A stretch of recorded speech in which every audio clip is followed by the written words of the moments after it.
Estamos listos, amados hermanos, para dar inicio a nuestra lección número 9 de nuestro curso de Bibliología, específicamente la lección que lleva por título Unidad Bíblica e Inspiración. Y el texto clave, el texto base que vamos a estar utilizando o con el que vamos a estar iniciando nuestra exposición es el de Juan capítulo 10, los versículos 34 al 35. Juan capítulo 10, los versículos 34 al 35. Para los que están en la sesión online, tenemos allí el texto en pantalla, así que voy a pedir que por favor un voluntario nos lea este texto. Juan 10, 34 al 35, lo tenemos en pantalla. Por favor, hermano Carlos. La siguiente lectura para el hermano Christopher, que levantó en segundo lugar. Listo. Jesús les respondió: ¿no está escrito en vuestra ley, yo dije dioses sois? Si llamó dioses a aquellos a quienes vino la palabra de Dios, y la escritura no puede ser quebrantada. Amén. Gracias, hermano Carlos. Christopher, ¿ibas a opinar algo? Porque vi que volviste a levantar la mano o preguntar algo. Hermano, es que se pega. Ok, listo. Gracias. Jesús dijo que la escritura no puede ser quebrantada, dice en este texto, ¿no? Jesús, durante su estancia en la tierra, insistió en que la palabra de Dios significa exactamente lo que ella dice y dice exactamente lo que ella significa. Recuerde que estos dos términos tienen que ser complementarios, tienen que ser tomados en cuenta cuando vamos a interpretar apropiadamente la escritura. Pero la escritura no puede ser quebrantada, es la frase más relevante para este estudio, ¿no? Para esta lección dentro de este texto. El cosmos o el universo puede enseñar al hombre que hay un poder, hay una voluntad dirigidos por una inteligencia y que esto impregna todo el universo. Pero la voluntad de aquel que es esa mente que dirige todo esto tiene que ser revelada para que el hombre la pueda conocer. Recuerde lo que estuvimos viendo en la lección número 8 de este curso respecto a la escritura del Salmo 19, versos 1 en adelante. La naturaleza, mis amados hermanos, como ya hemos mencionado, es insuficiente para satisfacer las necesidades espirituales del hombre. Y únicamente ella puede suplir lo que es físico. Eso es importante. Pero hay algo en el hombre que ni la comida, ni la bebida, ni alguna otra gratificación física puede satisfacer. Por eso verá usted a tantas historias de personas que tratan, como el predicador en Eclesiastés, de involucrarse en actividades que piensan que les van a llenar, que les van a satisfacer duraderamente, que van a poder tener un gozo, una alegría, una felicidad que perdure, pero no es así. Al contrario, la siguiente mañana después de la fiesta, la siguiente hora después de caer en aquel acto impúdico, el siguiente momento después de aquel en el que tomaste la peor decisión, luego viene un vacío mucho más grande, un arrepentimiento, remordimiento, frustración, porque no encontraste lo que andabas buscando. ¿Y esto por qué? Porque el hombre es alma, una alma cuyo sentido del deber y algo más es un constante recordatorio de que allá arriba, por decirlo de manera poética, hay un poder divino, como siempre decimos. Dios ha revelado la Biblia y se ha revelado en la Biblia y en Cristo, no en la naturaleza, en el sentido de su voluntad. Él ha revelado en la Biblia y en Cristo lo que satisface las verdaderas necesidades del alma, los deseos lícitos del alma del hombre. Aquellos que creen que un Dios personal está lo suficientemente interesado en el hombre como para revelar su voluntad, la voluntad de la deidad a este mismo hombre, reciben el nombre, como lo hemos visto en el otro curso, de teístas. El teísta ha investigado en la Biblia, ha leído la escritura y se ha impresionado con la unidad del mensaje, con lo poderoso, con lo divino, y lo ha obedecido. Únicamente la inspiración divina en este libro puede explicar esa unidad que es nuestro tema esta noche. Y esa unidad, hermanos, es la prueba de la proposición que hemos venido defendiendo durante todo el trayecto o todo el transcurso de este estudio respecto a que la Biblia tiene una inspiración especial, no la inspiración que tiene un pintor o un escultor, donde sus cualidades personales, sus capacidades o habilidades están en el máximo nivel y en la máxima motivación para realizar una de sus tareas. No, esta es una inspiración especial porque es divina. Un estudio razonable e imparcial de la Biblia misma puede convertirse en uno de los mejores argumentos para el origen sobrenatural del texto que tenemos delante nuestro y que estudiamos con tanto ahínco. Así que vamos a ver varios aspectos en los que la Biblia, a través de su unidad, muestra que es un libro inspirado por Dios. En primer lugar, hay unidad en la estructura de la Biblia.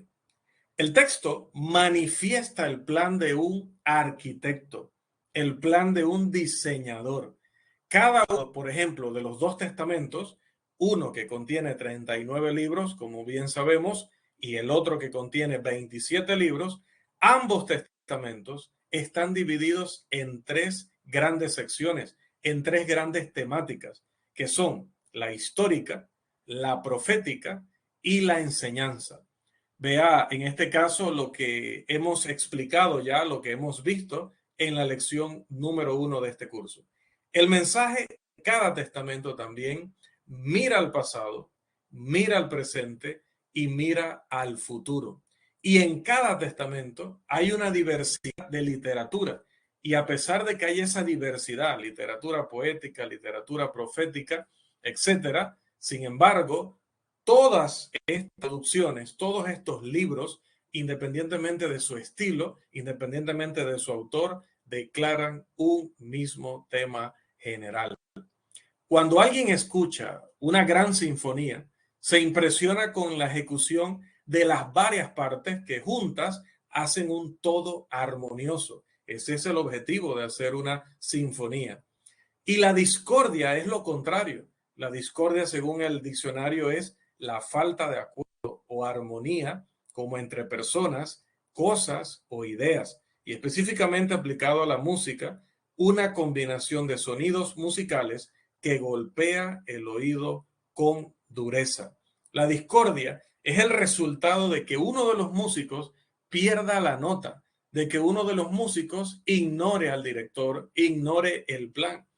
También, hermanos, se esperaría que la Biblia manifestara discordia si algunos de sus escritores estuvieran fuera de armonía, como este músico que pierde la dirección, que pierde la nota, si alguno de los escritores bíblicos estuviera fuera de armonía con aquellos que escribieron antes de él o con aquellos que escribieron después de él. Pero no hay discordia, aunque se necesitaron más de 12 siglos para completar el mensaje de la escritura, no se puede encontrar en ella discordia entre sus autores materiales, ¿no? Los escritores de ella. No se puede explicar una unidad así en la estructura sin considerar que allí hubo guía divina. El hombre en 12 siglos no podría producir algo con esta unidad. En segundo lugar, la Biblia también nos manifiesta unidad en la doctrina bíblica. Unidad en la doctrina bíblica. El tema general de la Biblia es Dios y la salvación del hombre. No hay desvíos discordantes respecto a este tema de Dios y el hombre en ninguno de los libros. Trátese de los 5 libros de Moisés, trátese de los libros que hablan de los reyes, trátese de los libros poéticos como Job, Salmos y Proverbios que comparten sabiduría, o los relatos del Evangelio, o las epístolas, o el Apocalipsis, ninguno es discordante respecto a estas dos temáticas. Incluso si consideramos el diluvio de Noé, ¿sí? El diluvio noénico, dicen por allí le llaman los estudiosos, que está registrado en el libro de Génesis, en los capítulos 6 y 7, incluso esa catástrofe mundial debe verse como enseñanza de algún aspecto de la redención humana y de la naturaleza de Dios, incluso el diluvio universal. Y no solo como pues una historia más que explica cómo el mundo cambió y por qué el hombre ahora dura menos en cuanto a su edad, por qué se alteró el clima y algunas otras cosas. No solamente era para explicar eso, no solamente para rellenar un espacio dentro de la historia. Incluso ese tipo de eventos están en la escritura para revelar la naturaleza de Dios y el plan de redención humana. Antes de que el diluvio universal destruyera el mundo por completo, el mundo antiguo, tal cual lo registra Pedro en su segunda carta, en el capítulo 3, los versículos 5 y 6, el registro bíblico declara en Génesis 6, 5 al 7, donde voy a pedir que Christopher, que estaba allí pendiente para leer, nos lea este texto que también se encuentra en la presentación en pantalla. Pues ya les digo siempre, ¿no? Donde a ustedes les sea más cómodo leer, no hay problema, después que me colaboren con la lectura. Vamos a ver lo que el registro dice respecto a este evento. Génesis 6, 5 al 7. Por allí debe haber alguien que se vaya preparando con Génesis 7, 21 al 23 para leer luego de la lectura de nuestro hermano Christopher. Génesis 7, 21 al 23, me levanta la mano para asignarle esa lectura. Sería el hermano Daniel, a quien cariñosamente le digo la voz de América. Bien, Génesis 6, 5 al 7, por favor, hermano Christopher. Y vio Jehová que la maldad de los hombres era mucha en la tierra, y que todo designio del pensamiento del corazón de ellos era continuo solamente en el mal. Y se arrepintió Jehová de haber hecho al hombre en la tierra, y le dolió en su corazón.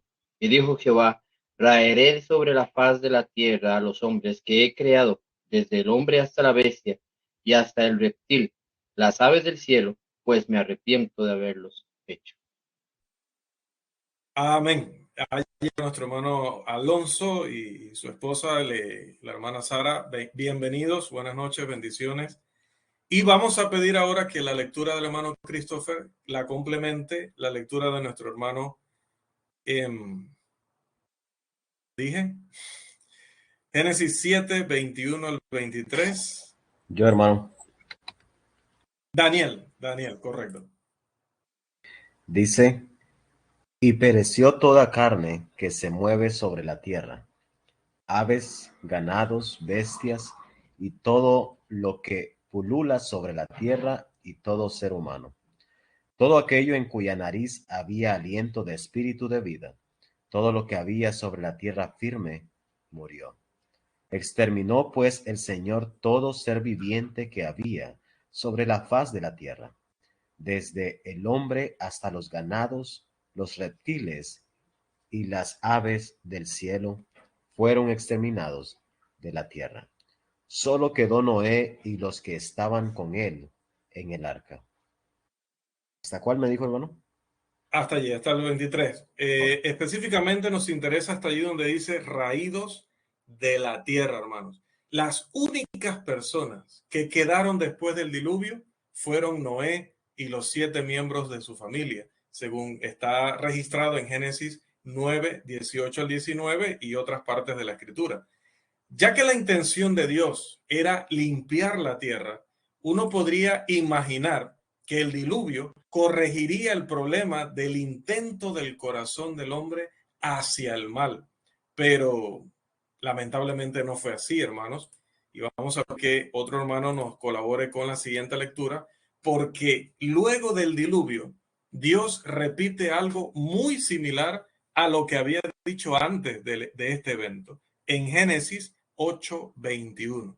Por favor, Génesis 8:21. Hermano Steven. Dice así: y percibió Jehová olor grato, y dijo Jehová en su corazón: no volveré más a maldecir la tierra por causa del hombre, porque el intento del corazón del hombre es malo desde su juventud, ni volveré más a destruir todo ser viviente como he hecho. Amén. ¿Por qué el diluvio no limpió las malas tendencias del hombre? El texto es un todo unificado al explicar que la violencia, la muerte o la fuerza no cambian verdaderamente el corazón del hombre. Únicamente la obediencia amorosa en respuesta a la gracia de Dios puede cambiar a alguien. ¿Qué dice Juan 14:15? Usted me lo debería decir de memoria. Juan 14:15. Ahora que digo memoria, buscaré rápidamente aquí en lista.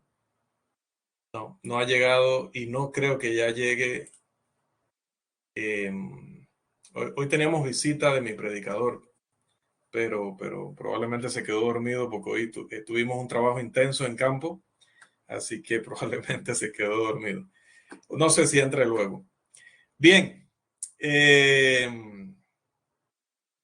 decíamos que menciona la escritura en Juan 14:15. ¿Puede decirlo con sus palabras?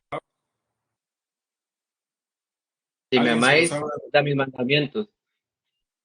Si me amáis, guardad mis mandamientos. Si verdaderamente nosotros queremos mostrar obediencia a Dios, esa obediencia no va a venir motivada por un desastre natural, no va a venir motivada porque el Espíritu Santo nos fuerce a través de una operación directa o milagrosa, no va a venir porque incluso la muerte de personas a nuestro alrededor nos lleve a mostrar obediencia a Dios. No va a suceder. Muchas personas han buscado a Dios en esta circunstancia, excepto en la que mencioné sobre la operación directa del Espíritu, refiriéndome a eventos catastróficos, la muerte, la enfermedad. Han buscado a Dios, pero generalmente, no voy a ser tan categórico, generalmente estas personas van a Dios con el objetivo de que les resuelva o el problema que está aconteciendo o las consecuencias del problema. Cuando esto no sucede, que es la mayoría de las veces, porque ese no es el trabajo de Dios, cuando sucede esto, la mayoría de las veces, o cuando no sucede lo que esperan, terminan apartándose nuevamente. Incluso terminan permitiendo que en su corazón brote incredulidad, porque vinieron con una expectativa falsa y obviamente se llevaron entonces también hacia atrás una impresión falsa. Pero Dios dice que quiere que le amemos y que una vez que le amemos, entonces ese amor se manifieste en obediencia a sus mandamientos. Si el corazón del hombre hubiera sido cambiado por el diluvio, el texto no podría afirmar una unidad de enseñanza, pero el texto dice antes del diluvio y después del diluvio lo que es cierto acerca de la naturaleza del hombre y de cómo éste reacciona ante no solamente este tipo de eventos, sino también cómo reacciona ante los mandamientos de Dios. Amados, incluso ese antiguo diluvio es la descripción de lo que realmente cambia al hombre. Con el fin de reforzar esto, el registro bíblico contiene los hechos en cuanto a que, por ejemplo, Noé, que era considerado un hombre justo, un hombre recto, un hombre que agradaba a Dios, después del diluvio, ¿qué sucedió con él? Refiriéndonos a cómo el hombre, viendo todo esto, en el momento se asusta, en el momento hace lo que Dios le pide, no en todos los casos, pero incluso en esa circunstancia de que el hombre lo haga, sea sincero o no, luego, cuando pasa un poquito de tiempo, cuando todo parece amainar, cuando todo parece volver a la calma, ¿qué sucede con el hombre? ¿Qué sucedió con Noé? ¿Recuerdan ustedes qué sucedió con Noé? ¿Qué sucedió con uno de los hijos de Noé? Génesis 9:20-25. ¿Alguien recuerda? ¿Qué sucedió Cayeron en con Noé errores. después que estaba tranquilito ya en casa, después del diluvio? Noé se embriagó y su hijo vio la desnudez de su padre y se burló de él. Correcto. Muchas gracias, Christopher. Se emborrachó. Se emborrachó. Y borracho se desvistió. Y entrando a su tienda, su hijo Cam lo vio desnudo. Y en lugar de cubrir de manera respetuosa, reverente, al patriarca de su familia, que era el representante de Dios en la tierra en ese momento, lo que hizo fue ir donde sus hermanos, probablemente con una intención mala, una intención de, como dijo el hermano bien, de burla, e incluso de quizá involucrarlos a ellos en lo mismo, de que vamos a ver, ¿no? Como hace un niño infantil, o hace un niño de manera infantil, como hace un niño de manera inmadura, y gracias a Dios sus hermanos no cayeron en la invitación bochornosa y al contrario, ellos sí entraron con total reverencia a la tienda y cubrieron a su padre. Explicar la invariabilidad de la doctrina bíblica respecto a todas estas cosas, hermanos, desde el primer libro hasta el último, requiere que un estudiante honesto del texto termine concluyendo que aquí hay inspiración divina. Pero no solamente hay unidad en la doctrina bíblica, también hay unidad en la profecía bíblica. Jesús desafió a los judíos de su tiempo, como bien habíamos leído en Juan 10, 34 y 35, a escudriñar las escrituras, porque afirmaba que aquellos escritos que ellos tenían en su posesión, que serían los escritos del Antiguo Testamento, daban testimonio de él. Y es así, en todas las profecías del Antiguo Testamento hay un tema central: el reino de Dios y el rey, que en este caso es Cristo. El Antiguo Testamento va a describir la venida de ese rey. Vamos a hacer la lectura que también tenemos en pantalla en Zacarías 9:9, por favor. Zacarías 9:9, mientras otro hermano se prepara con Primera de Corintios 15, 24 y 25. Vamos primero con Zacarías 9:9, cómo el Antiguo Testamento describe la venida o la llegada del rey. Hermano Daniel. Alégrate mucho, hija de Sión, da voces de júbilo, hija de Jerusalén.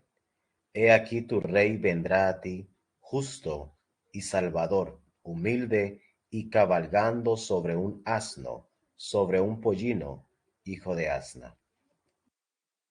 Amén. Y el Nuevo Testamento en Mateo 21:25 registra esa llegada y dice: decid a la hija de Sión, he aquí tu rey viene a ti, manso y sentado sobre una asna, sobre un pollino, hijo de animal de carga. Pero el Nuevo Testamento, como mencionaba, también registra el anuncio del regreso de ese rey.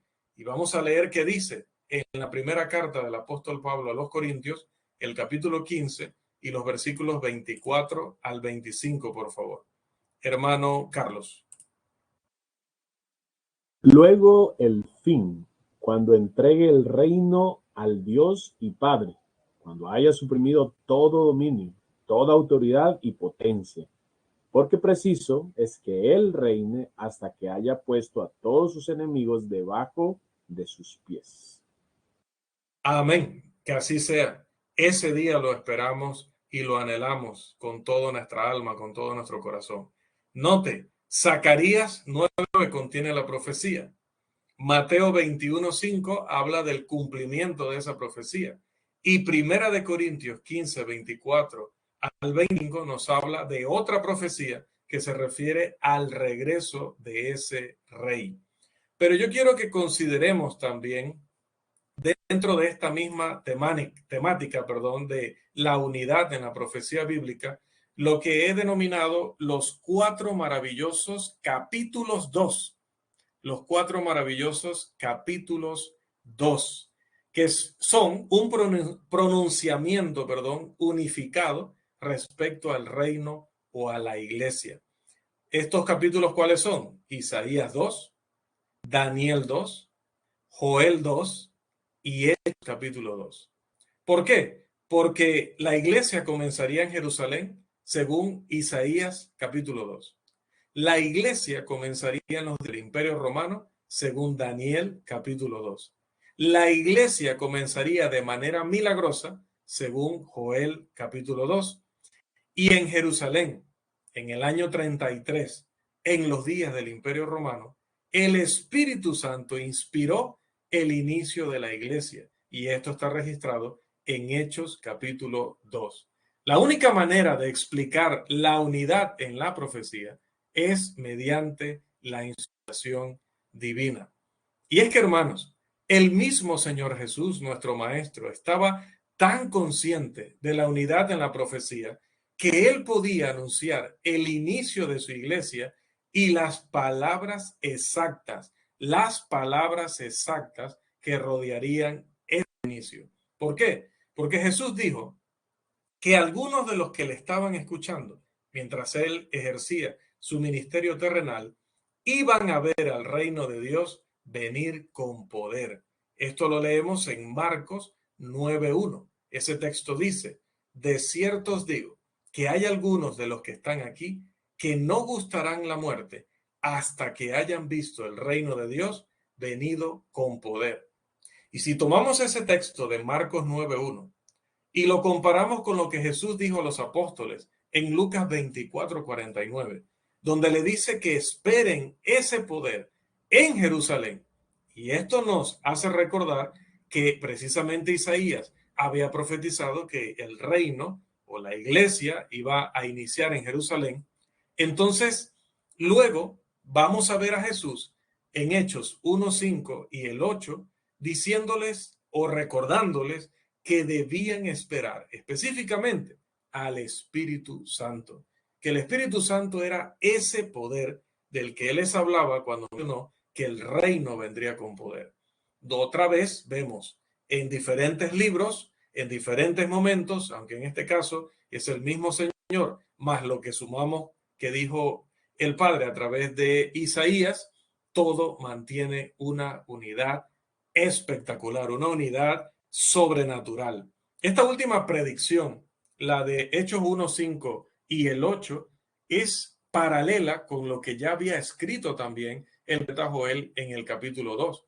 El Espíritu Santo dio a los apóstoles el poder en el día de Pentecostés y en Jerusalén en el año 33, en los días del Imperio Romano, tal cual lo había dicho Daniel, allí inició la iglesia. Dios, como lo había ya profetizado, inspiró a estos hombres para que predicaran el evangelio del reino y pudiera iniciar en esa ciudad, tal cual lo tenía planeado Dios, su reino, el reino de su Hijo, y la iglesia como luego la conoceríamos en el Nuevo Testamento.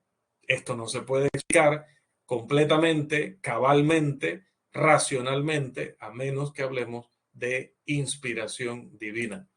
Pero todavía, por si a alguien todavía tiene dudas acerca de esto, que espero que ninguno de ustedes, pero quizá alguno que esté escuchando luego esta lección, también hay unidad en la ética bíblica.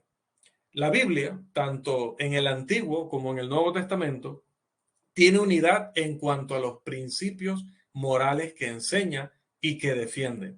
Por ejemplo, el homicidio siempre es pecado.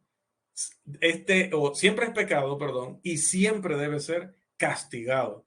Dice Génesis 9:6, Éxodo 20:13, Romanos 13:1 al 6, que nosotros no tenemos derecho a tomar la vida de otro por un momento de ira, por envidia, un impulso carnal que nos lleve a tomar el lugar de Dios y querer quitarle la vida a un semejante. No, esa acción es pecado y sí debe ser castigada.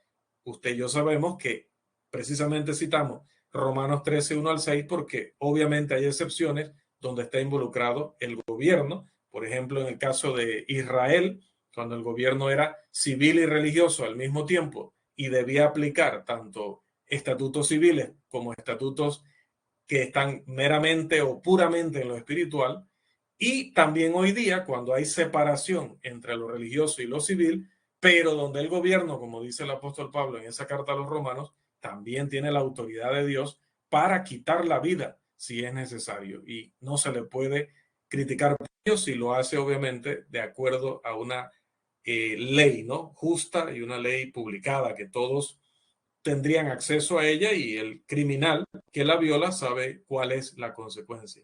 También, hablando de los principios morales, la Escritura, tanto en el Antiguo como en el Nuevo Testamento, nos enseña que Dios aborrece el repudio, en Malaquías 2:16 y en Mateo 19:6, tanto Antiguo como Nuevo Testamento, y que únicamente la infidelidad sexual a la pareja libera a la víctima inocente para volverse a casar. Y este principio lo encontramos desde Deuteronomio 24:1 al 4 en el Antiguo Testamento hasta Mateo 19:9.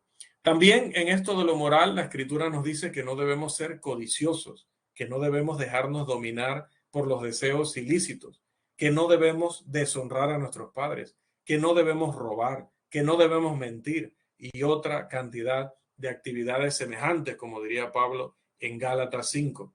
Todo esto es mencionado en Éxodo 20:12 al 17, Colosenses 5, Efesios 6:1 al 3, Efesios 4:25 al 28, y usted y yo sabemos que en una hueste de más pasajes. Sin embargo, la historia muestra que la sociedad secular tiende a cambiar su moral, o sea, según los tiempos, según los gustos, según los caprichos de los hombres. La sociedad en el siglo XXI, por ejemplo, permite el homicidio de los inocentes, lo que conocemos con el término médico de aborto. Esta misma sociedad permite la homosexualidad e incluso el asesinato si los perpetradores son juzgados y a través de artificios logran probar, entre comillas, que no son responsables de sus acciones, porque es que de niños fueron abusados, es que el entorno los llevó a ellos, es que el ambiente prácticamente los obligó. Como dirían algunos en otra época, el diablo me obligó a hacerlo. Y a veces Satanás dice, yo ni andaba por ahí, ni me acordaba de ti.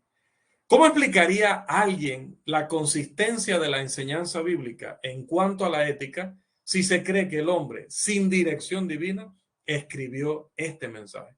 No, hermanos. Ciertamente tiene que notar que el mensaje bíblico está en contraste con la permisividad que hay en la sociedad secular y que se impregnó, que se filtró en todas sus obras literarias, en todas sus religiones, en todas sus filosofías, donde quiera que se ha metido a mostrar su sabiduría, su inteligencia, pero también sus caprichos, sus deseos, a tratar de incluso crear leyes, hablando del gobierno civil, que justifiquen lo malo, que justifiquen el pecado, que lo realcen, pues el hombre ha demostrado no estar a la altura del código de Dios. Por lo tanto, si este libro llamado la Biblia hubiera sido escrito por este mismo tipo de personas, por personas imperfectas, sin dirección divina, el libro no reflejaría lo que refleja respecto a la ética. ¿Qué hombre por sí mismo podría escribir un libro así? ¿Y qué grupo de hombres podría mantener una unidad perfecta de ese mensaje durante siglos en diferentes lugares, como ya hemos hablado, bajo diferentes circunstancias, con diferentes capacidades intelectuales, religiosas, a veces estando dentro del territorio de Israel, a veces incluso estando en el extranjero, a veces estando muy cerca del tiempo de Moisés y a veces estando tan lejos como cuando Juan escribe el Apocalipsis.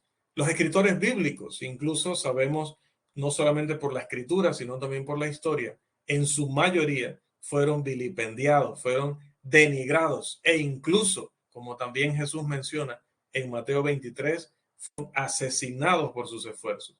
Sin embargo, a pesar de que los trataron así, a pesar de que los rechazaron, de que se burlaron de ellos, de que muchas veces no creyeron que el mensaje que estaban entregando venía de parte de Dios, y hubo hasta por allí alguien que cortó un escrito dado por un profeta y lo quemó luego. Incluso bajo esas circunstancias, el mensaje no cambia. El mensaje bíblico sigue invitando a la sociedad a una ética suprema, a una vida noble. Hermanos, el Antiguo y el Nuevo Testamento siguen esta línea de mostrar al hombre una ética superior, una forma moral de vivir que el hombre no se lo hubiera podido inventar él. El Antiguo y el Nuevo Testamento condenan la homosexualidad, que hoy es tan rampante que veía, en aquella aplicación de videos, cuyo nombre no voy a mencionar porque no tengo que hacerles propaganda, no están permitidas las propagandas en este espacio. Vi una publicación, no es, pero dice: Netflix nos invita a ser homosexuales. Así. Ahora, no lleve esto a los extremos, porque yo no estoy diciendo que ahora no pueda abrir la aplicación o que no puede suscribirse a ella, o que no hay nada bueno que ver allí. No le estoy diciendo eso, pero digo que el video enfatizaba el tema de la homosexualidad porque dice, o sea, no hay serie, no hay película, o prácticamente no las hay, donde ellos no hagan énfasis en que lo mejor que se puede hacer, la mejor decisión de la vida, es convertirse en homosexual. Pero la Biblia no va por ese derrotero, por ese camino. En Levítico 18:22, en 1 Corintios 6:9 al 11, se condena esta conducta. Y también se condena el aborto. Cuando vamos a Éxodo 2, el versículo 12, cuando vamos a Santiago 2:26, encontramos en esos y otros textos que podríamos citar muchos principios bíblicos que prohíben que una mujer tome esta decisión de asesinar a un inocente. Entonces, hermano, ¿por qué esto? ¿Por qué la Biblia ha logrado mantener ese estándar perfecto, superior, esa ética única? Porque la vida nos ha sido confiada por Dios, según ella nos enseña. Y según ella nos enseña, el hombre debe respetar la vida. Y en eso la Escritura se distingue de todos los demás libros, y la religión cristiana se distingue de todas las demás religiones. Pero además hay en la Biblia también unidad orgánica. Unidad orgánica. Aquí estamos listos, ahí está ya la presentación. La unidad orgánica de la Biblia es una descripción que va a implicar tres cosas. Primero, y note estas declaraciones que son principios que gobiernan todo lo que es la escritura bíblica desde Génesis hasta Apocalipsis. Primero, todas las partes de la Biblia son necesarias para completar el todo. Todas las partes de la Biblia son necesarias para completar el todo. Por esto, pues luego diría el salmista, la suma de tu palabra es verdad. Yo necesito todas las partes para poder decir que tengo todo lo que Dios dice respecto a un tema. Dos, todas las partes de la Biblia son complementos necesarios de las demás partes. Nada sobra, nada falta. Todas las partes de la Biblia son complementos necesarios de las otras partes. Y tres, a todas las partes de la Biblia se les ha infundido el mismo principio de vida. A todas las partes de la Biblia se les ha infundido el mismo principio de vida. Ahora, esta última declaración de que todas las partes de la Biblia, a todas se les ha infundido el principio de vida, es una declaración que es equivalente a decir, por ejemplo, que cada parte del cuerpo humano, estoy ilustrando, sin importar dónde esté dentro del cuerpo, qué tamaño tenga, es heredera del principio de vida que gobierna todo el cuerpo. No importa si mi mano es diferente de mi pie. Ambos son dirigidos por el mismo principio de vida que recorre todo mi cuerpo, que sustenta todo mi cuerpo. No importa si mi cabeza es más grande que mi dedo índice, porque ambos están siendo dirigidos por el mismo principio de vida. Esto Pablo lo ilustró en 1 Corintios 12, 14 al 24. Ahora, aplicando estos principios, ¿qué queremos decir? Por ejemplo, aplicando esto de que todas sus partes son necesarias para completar el todo, esta expresión, esta declaración nos desvela un hecho maravilloso. Ningún libro de la Biblia, escuche, ningún libro de la Biblia podría de manera independiente comenzar o terminar sin los demás, excepto dos por total lógica: Génesis y Apocalipsis. De allí, ningún libro podría comenzar ni terminar sin los otros libros. ¿Qué quiero decir con esto? Por ejemplo, Éxodo. Para usted estudiar Éxodo, necesita estudiar Génesis. Éxodo depende de Génesis. Si usted va a estudiar Mateo, Mateo depende de todo el Antiguo Testamento. Para yo entender muchas cosas que escribe Mateo, me tengo que leer o tengo que estudiar todo el Antiguo Testamento. Muchos de los apóstoles no se puede entender a menos que usted primero lea Mateo, Marcos, Lucas y Juan. Y así podemos aplicarlo a todo el resto de la escritura. Eso es lo que significa el primer principio, que todas las partes de la Biblia son necesarias para complementar o para formar el todo. La segunda declaración, en cuanto a que todas las partes son complementos necesarios, eso implica que, por ejemplo, la verdad de la salvación es completa y que cada libro, cada carta, historia, salmo, biografía, profecía o estatuto sirve a un único propósito, el único propósito de completar el todo. Y así lo dijo Pedro en su segunda carta, en el capítulo 1 y el versículo 3, que a través de toda esta literatura, a través de estas diferentes maneras que Dios utilizó para que se redactara su mensaje, Él nos ha entregado todo lo que pertenece a la vida y a la piedad. Pero más que eso, por ejemplo, el decálogo del Antiguo Testamento, ese que está en Éxodo 20 y Deuteronomio 5, o como le llamamos generalmente, los 10 mandamientos, se complementan con el Sermón del Monte.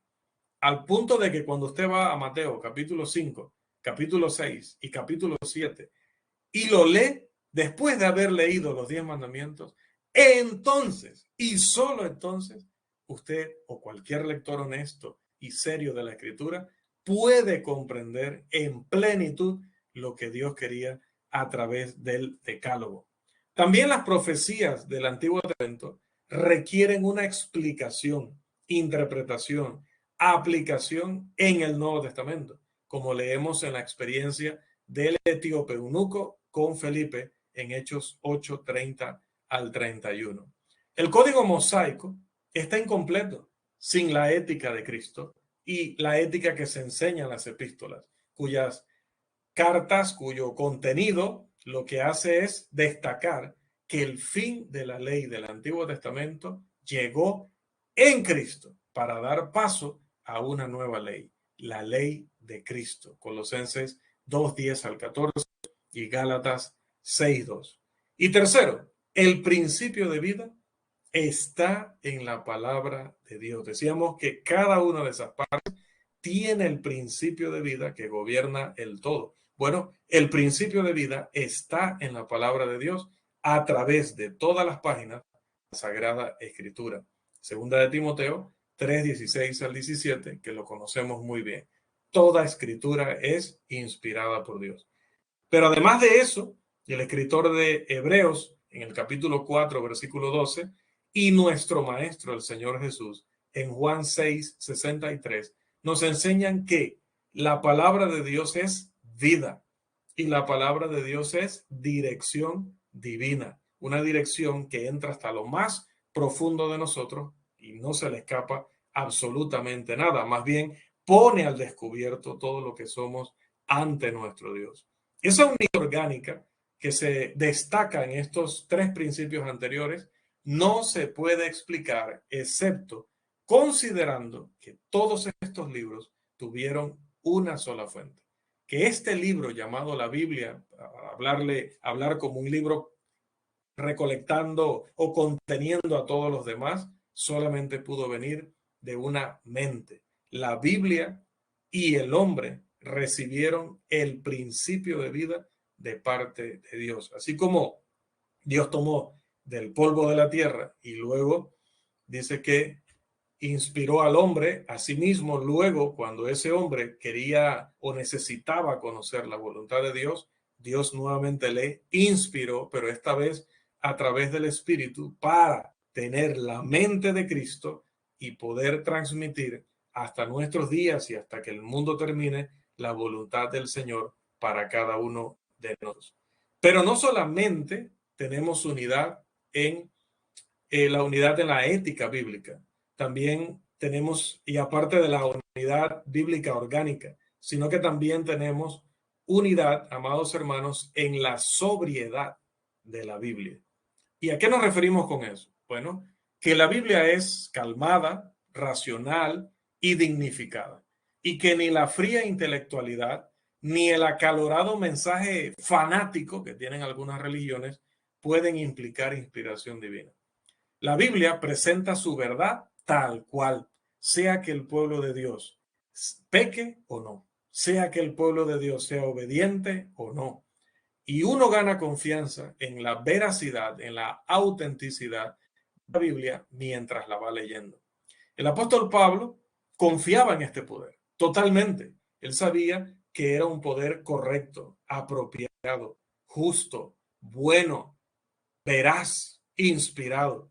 Y por eso, cuando él llega a la antigua ciudad de Corinto, ¿qué dice la escritura? Tenemos el texto en pantalla y les voy a dar nuevamente la oportunidad de que me ayuden, por favor, con este texto en la lectura. Levanten su mano primero. ¿Qué dice el apóstol Pablo cuando llega a la antigua ciudad de Corinto? Llega a una ciudad que está acostumbrada a escuchar poetas, está acostumbrada a escuchar filósofos, está acostumbrada a escuchar grandes maestros, gente de gran oratoria, gente muy elocuente, gente muy poderosa de argumentación. Pero ¿cuál fue la actitud de Pablo en Corinto? Nadie ha levantado la mano todavía. Primera de Corintios 2:1 al 5. ¿Cuál fue la actitud de hermano Daniel? ¿Cuál fue la actitud del apóstol Pablo cuando llegó allí? Por favor.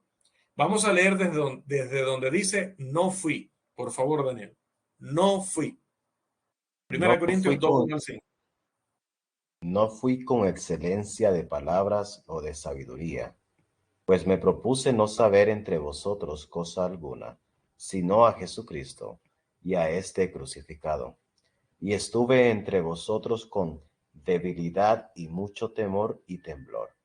Y ni mi palabra ni mi predicación fue con palabras persuasivas de humana sabiduría, sino con demostración del Espíritu y de poder, para que vuestra fe no esté fundada en la sabiduría de los hombres, sino en el poder de Dios. Amén. Muchas gracias. Pablo pudo haber utilizado retórica, como el estilo oratorio de la época y el lugar donde se encontraba lo dictaba.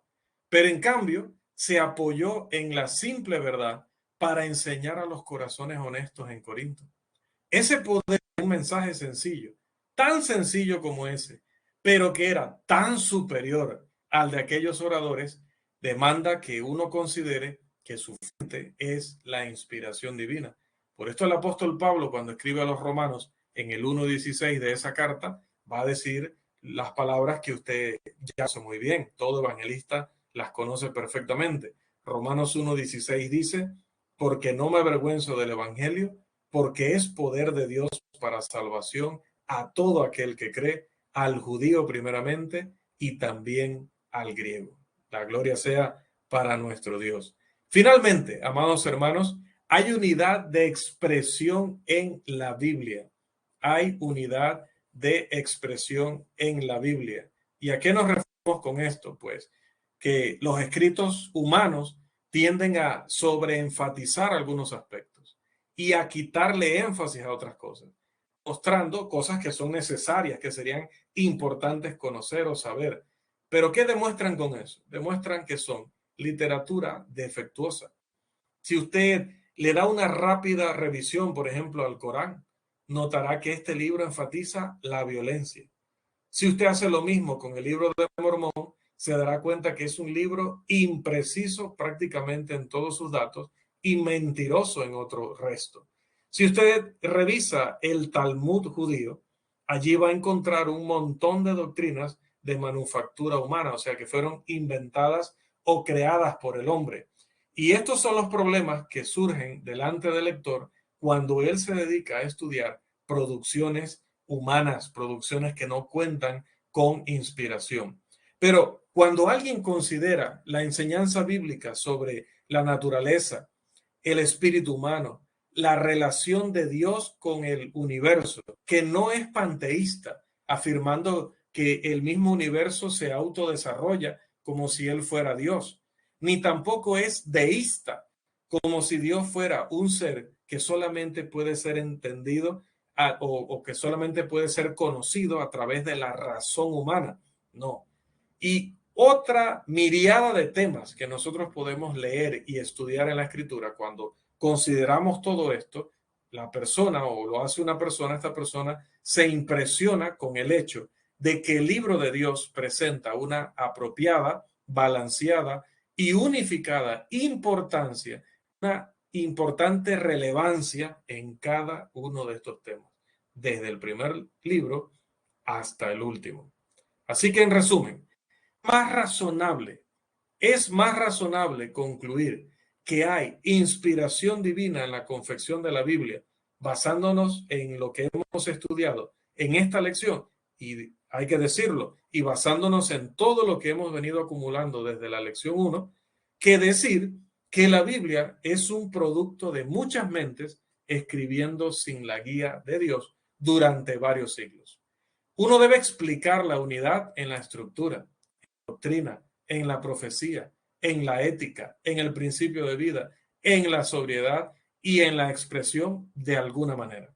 Intentar resolver la cuestión de la unidad bíblica sin considerar que aquí hubo inspiración sobrenatural terminará llevando a la persona a realizar una tarea imposible. No hay otra manera de explicar la escritura sino como un producto de la mente sobrenatural a la que conocemos como Dios. Esa mente que está sobre todas las mentes, el arquitecto y diseñador del universo, pero también ese Padre que en su gran misericordia ha querido dar a conocer su voluntad para que el hombre la pueda conocer, la pueda obedecer y pueda librarse de un destino de castigo eterno y que por el contrario herede la vida eterna en una existencia que está prometida para los fieles, suprema como todo lo que promete Dios, muy infinitamente, muy por encima de lo mejor que hayamos experimentado y vivido en esta existencia terrenal. Así que, amados hermanos, hasta aquí llega nuestra lección de esta noche, llega nuestra lección de esta noche, perdón, acerca de la unidad en la revelación bíblica como una prueba de su inspiración divina. Fue un gusto estar aquí. Amén, amén. Aquí, bueno, Christopher diciendo que te habías quedado dormido. No sé, yo, bueno, pero es que estábamos hoy en el campo trabajando duramente. Es posible que el cansancio haya vencido a la visita que teníamos hoy, ¿no? Decía yo, a la visita que teníamos hoy. Pero aquí está nuestro hermano. Después de lo que hice, ahora yo soy la oveja negra de todo. Oye, este hombre la clase pasada me dijo que quería anunciar que pues ya no nos iba a ver, una cosa así. Y hombre, fue muy duro el anuncio hasta que aclaró hasta el próximo año, ¿no? Y ya estamos aquí en el próximo año y sigue Christopher acá con nosotros. Así que bueno, damos gracias, hermanos, como decía pues nuestro hermano Pablo y yo estamos trabajando acá en la congregación en Doleguita y pues estamos contentos de que todos ustedes estén con esta iniciativa de querer aprender, de querer reforzar lo aprendido, de querer crecer como obreros, como ministros. Y el hermano pues ya me había dicho pues que estaba también muy contento por esta labor. Así que pido oraciones también para la congregación acá, que tenemos, como en todas las congregaciones, una ardua labor, pero estamos tratando, ¿verdad?, de cumplir, como dice, cumple tu ministerio, dice el texto.